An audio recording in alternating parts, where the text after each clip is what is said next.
अब section number 117 के ऊपर हम आते हैं कि पुरानी एविडेंस एक्ट में सेक्शन नंबर 113A जो था हमारा वहां पे गिवन था।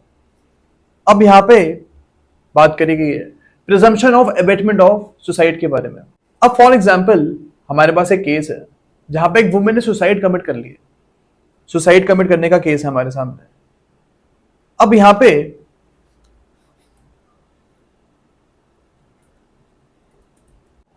यहां पे अगर दो कंडीशंस पूरी होती हैं तो सेक्शन नंबर 117 जो है हमारा ये अप्लाई हो जाएगा।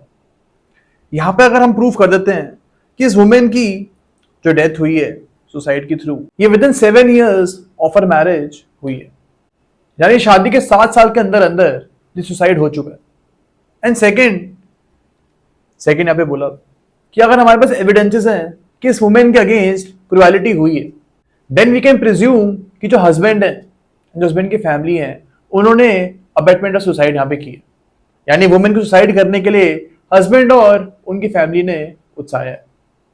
ये हमारा सेक्शन नंबर 117 बोलता है। ओके, तो ये दो इंग्रेडिएंट्स हमको याद रखने हैं। पहला तो ये कि वुमेन की जो डेथ है ये with in 7 years of her marriage हुई है, एंड सेकेंड कि इस वुमेन के ऊपर क्रुएलिटी करी गई है। ओके, अब ये जो क्रुएलिटी है या कभी भी कर सकते हो। यहां पे ये चीज जरूरी नहीं है कि सुसाइड से जस्ट पहले वुमेन के अगेंस्ट क्रुएलिटी हुई होनी चाहिए। अगर शादी के दौरान कभी भी इसके अगेंस्ट क्रुएलिटी का एविडेंस है हमारे सामने, देन वी कैन से कि वुमेन के अगेंस्ट क्रुएलिटी हुई है। ओके, अब हम आते सेक्शन नंबर 118 के ऊपर। ये पुरानी एविडेंस एक्ट में सेक्शन नंबर 113B में गिवन था, एंड यहां पे हमारे सामने डाउरी डेथ के रिगार्डिंग प्रोविजन गिवन है। अब यहां पे भी हम एग्जांपल के थ्रू समझते हैं। फॉर एग्जांपल एक पर्सन है, इसकी डेथ हो जाती है, इज अ मैरिड वुमेन और इसकी डेथ हो जाती है। अब यहां पे अगर इस वुमेन की जो डेथ है ये with in 7 years of her marriage हुई है, यानी मैरिज के 7 साल के अंदर अंदर इसकी डेथ हो जाती है, और इस वुमेन के खिलाफ क्रुएलिटी करी गई है, वुमेन के खिलाफ क्रुएलिटी करी हुई है सून before her death in connection with dowry, यानी जस्ट डेथ से पहले वुमेन के अगेंस्ट क्रुएलिटी हुई है डाउरी के चक्कर में, यानी दहेज मांग रहे थे इससे, और इस चक्कर में वुमेन के अगेंस्ट क्रुएलिटी भी हुई है। देन वी कैन प्रिज्यूम कि यहां पर डाउरी डेथ हुई है, यानी जो हमारी वुमेन है इसका जो डेथ हुई है ये हस्बैंड ने करी है, या फिर हस्बैंड के जो रिलेटिव्स हैं उन्होंने करी है। कोर्ट यहाँ पे ये चीज प्रिज्यूम कर लेगी। ओके, तो सेक्शन नंबर 117 में हमने देखा था कि कोर्ट प्रिज्यूम कर रही थी अबेटमेंट ऑफ सुसाइड को, एंड 118 पे हम देख रहे हैं कि कोर्ट डाउरी डेथ को प्रिज्यूम कर रही है। अब सेक्शन नंबर 79 जो है हमारा, जो न्यू आईपीसी हमारी भारतीय न्याय संहिता, इसका सेक्शन नंबर 79 डाउरी डेथ को पनिश करता है। ओके, एंड 118 पे हम देख रहे हैं एविडेंस एक्ट के, जो हमारा न्यू एविडेंस एक्ट है, सेक्शन नंबर 118 पे हम देख रहे हैं कि कोर्ट यहाँ पे डाउरी डेथ को प्रिज्यूम कर रहा है। ओके, तो हमको पता है कि अगर एक बार कोर्ट ने डाउरी डेथ को प्रिज्यूम कर लिया तो उसके बाद जो हस्बैंड है उसको जो बर्डन ऑफ प्रूफ है उसके ऊपर थोड़ा बढ़ जाएगा। यानी जो हस्बैंड है हमारे, अगर उनके खिलाफ डाउरी डेथ का केस बनता है तो इन दैट केस उनको काफी स्ट्रॉन्ग एविडेंसेस लेके आने पड़ेंगे, जो ये चीज दिखाएगी हमें कि वाइफ की जो डेथ है डाउरी के कनेक्शन में नहीं हुई है। ओके, अब हमको एक चीज याद रखनी है कि सेक्शन नंबर 118 में शैल प्रिज्यूम के बारे में बात करी गई है। ओके, एंड सेक्शन नंबर 117 में हम देख रहे थे कि मे प्रिज्यूम के बारे में बात हो रही थी। अब इसमें डिफरेंस ये होता है कि 117 में कोर्ट के ऊपर डिस्क्रिशन है, कोर्ट की मर्जी है कि वो प्रिजम्पशन ड्रॉ करना चाहती है या फिर नहीं करना चाहती। ओके, लेकिन 118 में अगर सर्कमस्टांसेस एग्जिस्ट करते हैं, जो दो कंडीशंस हमने पढ़ी हैं, अगर दोनों कंडीशंस एग्जिस्ट करती हैं तो कोर्ट को तुरंत उस टाइम 118 की प्रिजम्पशन करनी पड़ेगी। यहाँ पे कोर्ट की डिस्क्रिशन नहीं है। अगर दोनों सर्कमस्टांसेस एग्जिस्ट करते हैं तो कोर्ट यहाँ पे डाउरी डेथ को प्रिज्यूम करेगा ही करेगा।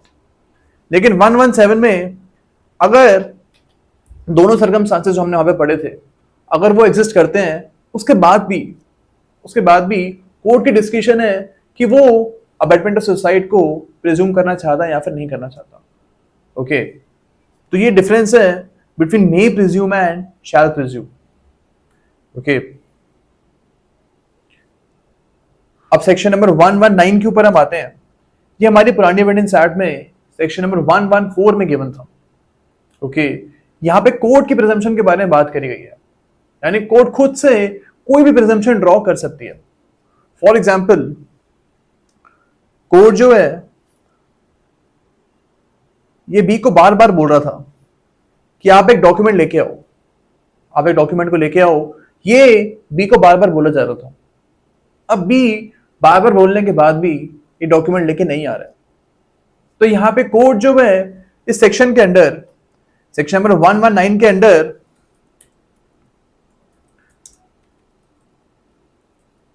बी के अगेंस्ट प्रिजम्पशन ड्रॉ कर सकता है।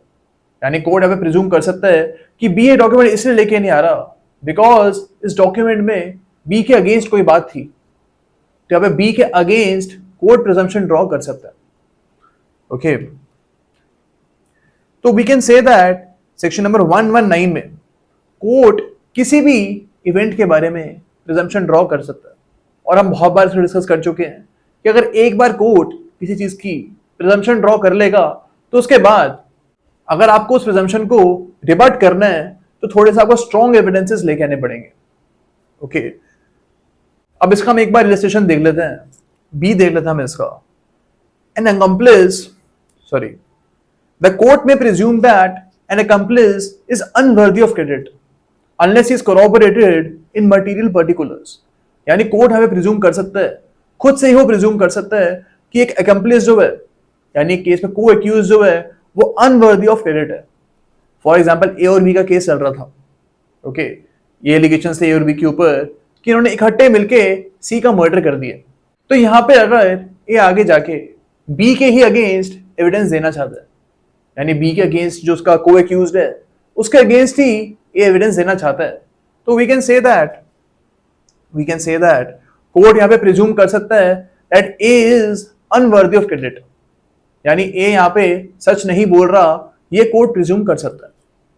लेकिन हर केस में यहां पे कोर्ट प्रिज्यूम नहीं करेगा। यहां पे ये चीज लिखी हुई है कि हर एक केस में जहां पे दो एक्यूज्ड हैं और एक एक्यूज्ड दूसरे एक्यूज्ड के अगेंस्ट गवाही देना चाहता है, ऐसे हर केस में कोर्ट प्रिजम्पशन ड्रॉ नहीं करेगा। जिस केस में कोर्ट को लगता है कि यहाँ पे जो को एक्यूज्ड है, जो एक्म्प्लिस है, ये गलत गवाही दे रहा है, तो यहाँ पे कोर्ट इस एक्म्प्लिस के अगेंस्ट ये प्रिजम्पशन को ड्रॉ कर सकता है। फॉर एग्जाम्पल, एक और केस है जहां पे ई और एफ जो है इनके वो एलिगेशन लगे हुए हैं कि इन्होंने मिलके जी का मर्डर किया। ओके, अब यहां पे ई जो है ये एफ के ही अगेंस्ट गवाही देना चाहता है। अब यहां पे कोर्ट प्रिज्यूम नहीं कर रहा है कि ई जो है वो झूठ बोल रहा है, and this is perfectly allowed. ये चीज परफेक्टली अलाउड है कि कोर्ट यहां पे प्रिज्यूम नहीं करे कि ई यहां पे झूठ बोल रहा है। ओके, तो हमने एक एग्जांपल देखा जहां पे court is presuming that N accused is unworthy of credit, जो हमारा ए और बी का एग्जांपल था। एंड एक एग्जांपल हमने देखा है जहां पे कोर्ट ही प्रिज्यूम नहीं कर रहा है that an accomplice is unworthy of credit, जो हमारा ENF वाला एग्जांपल था, वहां पे कोर्ट ही प्रिज्यूम नहीं कर रहा है। तो हमको चीज याद रखनी है कि कोर्ट के डिस्कशन के ऊपर डिपेंड करता है कि एक accomplice अनवर्दी ऑफ क्रेडिट है या फिर नहीं है। ओके, तो इस इलस्ट्रेशन में ये चीज लिखी हुई है कि कोर्ट चाहे तो यहाँ पे खुद से प्रिज्यूम कर सकती है that N accused is unworthy of credit. Okay, section number 119 में पीटी के साथ साथ आपको ये चीज याद रखनी है। ओके, अब सेक्शन नंबर 120 के ऊपर हम आते हैं। यहाँ पे सेक्सुअल इंटरकोर्स में जो कंसेंट होता है उसके बारे में बात करी गई है। फॉर एग्जाम्पल, ए जो है हमारी ये रेप का केस लेके आती है अगेंस्ट बी। अब इस केस में अगर ये डिनाई करती है कि जो ये सेक्सुअल इंटरकोर्स हुआ है this was without my consent, तो यहाँ पे कोर्ट प्रिज्यूम कर लेगा कि ए का इस केस में कंसेंट नहीं था। तो यहाँ पे कोर्ट की ये प्रिजम्पशन के बारे में बात हो रही है that court will presume here that this sexual intercourse happened without the consent of A. Okay, तो सेक्शन नंबर 120 जो है इसका इफेक्ट क्या आएगा? अब अभी ये इसका इफेक्ट आएगा कि कोर्ट ने तो प्रिज्यूम कर लिया कि इस सेक्सुअल इंटरकोर्स में वुमेन का कंसेंट नहीं था, बिकॉज वुमेन डिनाई कर चुकी है कि मेरा कंसेंट नहीं था। एंड 120 हमारा बोलता है कि जैसे ही वुमेन ने डिनाई किया, कोर्ट हमें प्रिज्यूम कर लेगा that women did not have the consent in this sexual intercourse. तो यहाँ पे अगर कोर्ट ने प्रिज्यूम कर लिया इन दैट केस, तो जो हमारे मेल पर्सन है इस केस में, उनके ऊपर बर्डन ऑफ प्रूफ आ जाएगा that yes in this sexual intercourse ये कंसेंट के साथ हुआ था, दोनों पार्टी से कंसेंट था इस केस में, ये मेल पर्सन को प्रूफ करना पड़ेगा। ओके, एंड हमने पढ़ा है कि अगर एक बार कोर्ट ने प्रिजम्पशन ड्रॉ कर दी, उसको रिबट करना थोड़ा सा मुश्किल हो जाता है, बिकॉज आपको थोड़े से स्ट्रॉन्ग एविडेंसेस लेके आने पड़ेंगे जो ये चीज प्रूफ कर दें कि इस केस में कंसेंट था। अब जो नॉर्मली सेक्सुअल इंटरकोर्सेज होते हैं वो प्राइवेट में होते हैं, और अगर प्राइवेट में हो रहा है कोई सेक्सुअल इंटरकोर्स तो थोड़ा सा प्रूफ करना मुश्किल हो जाता है कि यहाँ पे कंसेंट था। Okay, so we can say that the burden of proof on the male person here is slightly higher. Okay, अब चैप्टर नंबर 8 के ऊपर हम आते हैं। यहाँ पे एस्टॉपल के बारे में बात हो रही है। ये पुराने एविडेंस एक्ट में सेक्शन नंबर 115, 116 एंड 117 में गिवन था, एंड इस न्यू एविडेंस एक्ट में सेक्शन नंबर 121, 122 एंड 123 जो है हमारे, ये एस्टॉपल के कॉन्सेप्ट से डील करते हैं। अब 121 पे हम आते हैं। यहाँ पे हमको एस्टॉपल की डेफिनेशन दी हुई है। अब यहाँ पे बोला हुआ है कि फॉर एग्जाम्पल एक रेस्टोरेंट में जाता है खाना खाने के लिए, यहाँ पे एक बी जो है, जो वेटर है वहां पे, वो बोलता है कि यहाँ पे जो बिरयानी है ये बहुत टेस्टी है और ये बिरयानी आपके लिए मैं लेके आ रहा हूं। ओके, अब यहाँ पे ए ने कोई रिएक्शन नहीं दिया। ओके, और बिरयानी उसके सामने आ जाती है एंड ए उस बिरयानी को खा लेता है। अब इन दिस केस आगे जाके ए डिनाई करता है कि मैंने तो कंसेंट दिया ही नहीं था अपना कि मेरे को बिरयानी खानी है। यहाँ पे ए ऐसा नहीं कर सकता। यहाँ पे ए के ऊपर एस्टॉपल लग जाएगा। जब उसके सामने बिरयानी का जिक्र हुआ था, जब वेटर ने उसको बोला था कि आपके लिए बिरयानी लेके आ रहा हूं, उसी टाइम उसको मना करना चाहिए था। अगर उस टाइम उसने मना नहीं किया एंड आगे जाके उसने बिरयानी खा भी ली, तो वी कैन से दैट ए के ऊपर एस्टॉपल लग जाएगा एंड अब उसको बिरयानी के पैसे देने पड़ेंगे। तो यहाँ पे हम बोल सकते हैं कि ए ने एक रिप्रेजेंटेशन करी है, ए ने बी को यहाँ पे रिप्रेजेंट किए है कि मेरे को बिरयानी खानी है, और इस रिप्रेजेंटेशन के ऊपर बी ने रिलाई किया, बी ने यहाँ पे रिलाई किया, ए पे भरोसा किया एंड उसके लिए वो बिरयानी लेके आ गया। ओके, तो वी कैन से दैट जो बी एक्ट कर रहा है यहाँ पे, यानी जो बिरयानी लाने का एक्ट है, वो बी ने ए की रिप्रेजेंटेशन के ऊपर किया है और यहाँ पे बी ने एक के ऊपर रिलाई करके ये चीज करी है। तो ये हमारा एस्टॉपल का कॉन्सेप्ट है कि अगर आपके रिप्रेजेंटेशन के ऊपर सामने वाली पार्टी ने अपनी पोजीशन को ऑल्टर कर लिया, अपनी पोजीशन को चेंज कर लिया, तो उसके बाद आप उसको ये नहीं बोल सकते हो कि अब जो भी हमने पहले डिस्कस किया था तू भूल जा, अब हमारे बीच में कोई ट्रांजैक्शन नहीं हुई है। तो आगे जाके आप उस एक्ट को डिसओन नहीं कर सकते हो। यहाँ पे ए जो है वो अपने रिप्रेजेंटेशन को डिसओन नहीं कर सकता, बिरयानी के पैसे उसको देने ही पड़ेंगे। ओके, तो ये हमारा एस्टॉपल का कंसेप्ट है। एक बार हम रीड करते हैं इसे। When one person has, by his declaration, act, or omission, intentionally caused or permitted another person to believe a thing to be true and to act upon such belief, यानी हमारे example में ए ने एक omission किया। जब उससे पूछा जा रहा था कि मैं आपके लिए बिरयानी लेके आ रहा हूं, उस टाइम उसने कोई मना नहीं किया, तो वी कैन से दैट हमारे एग्जाम्पल में ए ने ओमिशन की है, और इस ओमिशन को सच मान के जो हमारा वेटर है ये बी के लिए बिरयानी लेके आ जाता है, यानी इसने एक एक्ट कमिट किया है ए की रिप्रेजेंटेशन के ऊपर। आगे हम पढ़ते हैं इसमें, neither he nor his representative shall be allowed in any suit or proceeding between himself and such other person or his representative to deny the truth of that thing. तो यहाँ पे अब ए जो है वो बिरयानी के पैसे देने के लिए मना नहीं कर सकता। ओके,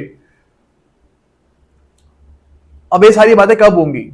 जो भी 121 में हमने पढ़ा है, ये तब होगी जब फॉर एग्जाम्पल ए पैसे नहीं देता, तो जो बी है वो ए के अगेंस्ट केस कर देता है बिरयानी के पैसे के लिए। तो उस केस में जो ए है हमारा, ये बिरयानी के पैसे देने के लिए मना नहीं कर सकता। तो ये हमारा एस्टॉपल का कॉन्सेप्ट है जो सेक्शन नंबर 121 हमको गिवन है। ओके, अब इसका हम इलस्ट्रेशन एक बार पढ़ लेते हैं। Intentionally and falsely leads B to believe that certain land belongs to A and thereby induces B to buy and pay for it. यानी ए बी को बोलता है कि जो लैंड है मेरा है, अगर आपको लैंड खरीदना है तो आप मेरे को पैसे दो। अब बी ए की बातों में आके ए को पैसे दे देता है।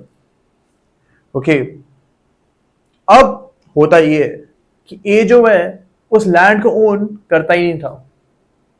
अब लेकिन आगे जाके बाय चांस ए के हिस्से में वो प्रॉपर्टी आ जाती है।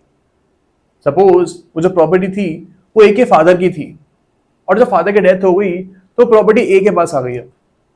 अब इन दिस केस ए चीज नहीं बोल सकता कि जब बी के साथ उसने ट्रांजैक्शन करी थी तब ये प्रॉपर्टी उसकी नहीं थी। ऐसा ए नहीं बोल सकता, ए के ऊपर यहाँ पे एस्टॉपल लग जाएगा। अब जैसे ही ए के पास प्रॉपर्टी आएगी उसी टाइम ए को ये प्रॉपर्टी बी को जाके देनी होगी। ओके, तो ये हमारा इलस्ट्रेशन बोलता है। ओके, अब जो हमारा एस्टॉपल का कॉन्सेप्ट है ये इसलिए एग्जिस्ट करता है ताकि जो पार्टीज हैं ये ट्रुथफुल रहें और जो कॉन्ट्रैक्ट की सैंक्टिटी है वो बनी रहे, कॉन्ट्रैक्ट की वैल्यू हो, इसलिए सेक्शन नंबर 121 हमको गिवन है। ओके, अब सेक्शन नंबर 122 पे हम आते हैं। यहां पे बात करी गई है लैंडलॉर्ड और टेनेंट के बारे में। For example A is a tenant and B is the landlord. तो यहां पे हमारा सेक्शन नंबर 122 बोलता है कि ए जो है यहां पे डिनाई नहीं कर सकता during the continuance of tenancy that B is a landlord. यानी जब तक ये रेंट एग्रीमेंट चल रहा है तब तक ये यहां पे नहीं बोल सकता कि इस लैंड को बी ओन नहीं करता। फॉर एग्जाम्पल ए आगे जाके बोलता है कि जो लैंड है ये सी को बिलोंग करता है और बी इस लैंड को बिलोंग नहीं करता, बी को मैं पैसे नहीं दूंगा। तो इन दिस केस ए ये काम नहीं कर सकता बिकॉज सेक्शन नंबर 122 ए को यहां पे प्रोहिबिट करेगा। ओके, तो हमको एक चीज याद रखनी है, एक यहां पे फ्रेज होता है that once a tenant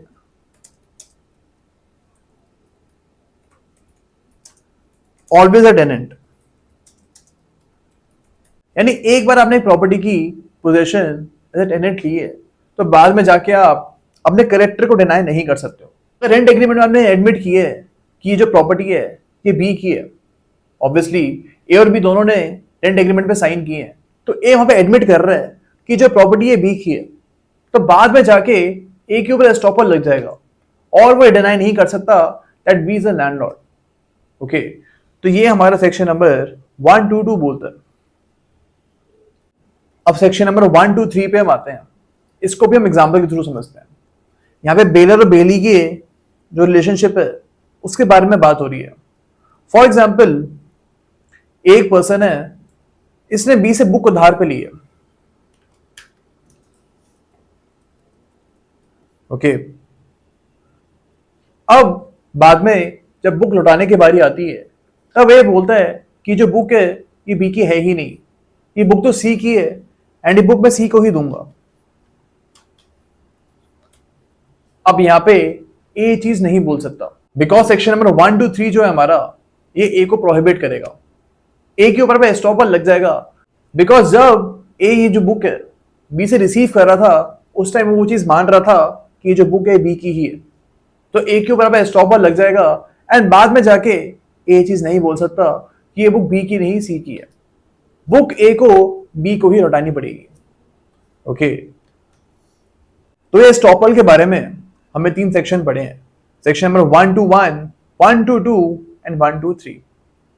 okay, अब हम आते हैं सेक्शन नंबर 124 के ऊपर।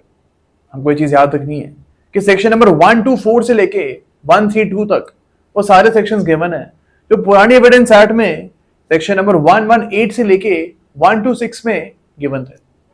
ओके, अब 124 एक बार हम समझते हैं इसमें क्या लिखा हुआ है। इसमें लिखा हुआ है हर एक पर्सन कंपीटेंट विटनेस होगा जो क्वेश्चंस को समझ सकता है। ओके, यानी कि फॉर एग्जांपल एक बच्चा जो है वो एज अ विटनेस ट्रायल में आता है, तो यहाँ पे अगर एक 6 साल का बच्चा भी कोर्ट में टेस्टिमनी दे रहा है, then we can say that this child is a competent witness, because जो बच्चा है ये क्वेश्चंस को समझ पा रहा है एंड उसका रैशनल आंसर ये दे पा रहा है। ओके, अब यहाँ पे जो जज होंगे वो डिसाइड करेंगे कि जो विटनेस है ये क्वेश्चन को समझ पा रहा है या फिर नहीं समझ पा रहा है। ओके, तो यही हमारा सेक्शन नंबर 1 to 4 बोलता है कि अगर कोई भी पर्सन ओल्ड एज की वजह से या फिर इलनेस की वजह से क्वेश्चंस को सही तरीके से नहीं समझ पा रहा है एंड उसका सही आंसर वो नहीं दे पा रहा है, then we can say that this person is not a competent witness. लेकिन हमको ये चीज याद रखनी है पीटी के हिसाब say that even a child can be a competent witness अगर वो क्वेश्चन को समझ पा रहा है। ओके, अब सेक्शन नंबर 1 to 5 के ऊपर हम आते हैं। यहां पे उन विटनेसेस की बात करी गई है जो कि बोल नहीं सकते या फिर जो टेस्टिमनी अपनी ओरल फॉर्म में नहीं दे सकते। फॉर एग्जाम्पल एक रेप की विक्टिम है, ओके, एंड रेप की वजह से ये मेंटल ट्रॉमा में है एंड साथ साथ में फिजिकल कंडीशन भी अलाउ इनको नहीं कर रही है कोर्ट में टेस्टिमनी देने के लिए। अब यहाँ पे 1 to 5 बोलता है कि आप इनसे रिटर्न टेस्टिमनी भी ले सकते हो, यानी कोर्ट जो है बोल सकती है कि आप जो भी क्वेश्चंस हैं इस विक्टिम को रिटर्न फॉर्म में इनसे पूछो, लिख के आप इनसे क्वेश्चन पूछो एंड लिख के ही आपको आंसर देगी। या फिर फॉर एग्जांपल एक डम विटनेस है जो कि बोल नहीं सकते, ओके, अब इनकी टेस्टिमनी आप कैसे लोगे? कोर्ट आप बोलेगी कि जो भी क्वेश्चंस आपको इनसे पूछने हैं ये आप बोल के भी पूछ सकते हो और लिख के भी पूछ सकते हो। यहाँ पे कोर्ट जो है ये वकीलों को बोलेगी, जो भी लॉयर्स है उस केस में, उनको ये बोल सकती है कि अगर आपको कोई भी क्वेश्चन इनसे पूछने हैं तो वो आप पूछ सकते हो, लेकिन जो भी आंसर्स मिलेंगे वो डम विटनेस लिख के देगा। यानी जो भी क्वेश्चंस पूछे जा रहे हैं उसका आंसर रिटन फॉर्म में डम विटनेस हमको देंगे। ओके, तो ये हमारा सेक्शन नंबर 1 to 5 बोलता है कि क्वेश्चंस के आंसर आप रिटन फॉर्म में भी दे सकते हो, लेकिन हमको ये चीज याद रखनी है कि इवन दो जो आंसर्स हैं हमको रिटन फॉर्म में मिल रहे हैं, स्टिल हम इसको ओरल टेस्टिमनी ही मानेंगे। यानी जो हमारे डम विटनेस है ये कट घरे में खड़े होके अगर रिटन फॉर्म में भी आंसर्स हमको दे रहे हैं तो हम यहाँ पे यही मानेंगे कि यहाँ पे बी की ओरल टेस्टिमनी ही हुई है। ओके, हम यहाँ पे बी के रिटन आंसर्स को डॉक्यूमेंट्री एविडेंस नहीं मानेंगे, बल्कि हम इनको ओरल एविडेंस ही मानेंगे। तो यही हमारा सेक्शन नंबर 1 to 5 बोलता है। पीटी के हिसाब से आपको ये चीज याद रखनी है इसमें। अब सेक्शन नंबर 1 to 6 पे हम आते हैं। यहां पे हस्बैंड वाइफ की कंपेटेंसी के बारे में बात हुई है, यानी हस्बैंड और वाइफ एक केस में एक दूसरे के खिलाफ एविडेंस दे सकते हैं या फिर नहीं दे सकते। अब 1 to 6 हमारा बोलता है कि हस्बैंड और वाइफ एक सिविल केस में या फिर एक क्रिमिनल केस में एक दूसरे के अगेंस्ट टेस्टिमनी दे सकते हैं। Husband and wife are competent witnesses as per section number 1 to 6। आपको ये चीज याद रखनी है पीटी के हिसाब से। लेकिन हम सेक्शन नंबर 1 to 8 में देखेंगे, 1 to 8 में हम देखेंगे कि अगर फॉर एग्जाम्पल हस्बैंड ने अपने वाइफ को मैरिज के दौरान कोई भी चीज बोली है, उस पर ट्रस्ट करके कोई भी इंफॉर्मेशन हस्बैंड ने अपने वाइफ को दी है, तो यहां पे इस इंफॉर्मेशन को वाइफ डिस्क्लोज नहीं कर सकती। एंड सेम रूल हस्बैंड के ऊपर भी लगेगा। अगर वाइफ ने ट्रस्ट करके हस्बैंड ने कोई भी कम्युनिकेशन की है, कोई भी चीज बोली है, तो हस्बैंड आगे जाके इस कम्युनिकेशन को पब्लिक नहीं कर सकता, इसकी टेस्टिमनी वो कोर्ट में नहीं दे सकता। ओके, तो we will have to read section number 1 to 6 with section number 1 to 8। लेकिन सेक्शन नंबर 1 to 8 के कुछ एक्सेप्शंस गिवन है। फॉर एग्जाम्पल हस्बैंड वाइफ के बीच में एक कम्युनिकेशन हुई थी और आगे जाके वाइफ चाह रही है कि इस कम्युनिकेशन को पब्लिक कर दे कोर्ट के सामने, तो यहाँ पे सबसे पहले वाइफ को हस्बैंड की परमिशन लेनी पड़ेगी, या फिर जो हस्बैंड के रिप्रेजेंटेटिव्स हैं उनकी परमिशन लेनी पड़ेगी। एंड यहाँ पे अगर वाइफ परमिशन ले लेती है, उसके बाद हस्बैंड और वाइफ के बीच में जो कम्युनिकेशन थी इसको पब्लिक किया जा सकता है। And as a piece of evidence इस कम्युनिकेशन को हम यूज कर सकते हैं। ओके, तो एक्सेप्शन भी हमको सेक्शन नंबर 1 to 8 में ही गिवन है। अब इसके अलावा यहाँ पे एक और एक्सेप्शन हमको गिवन है।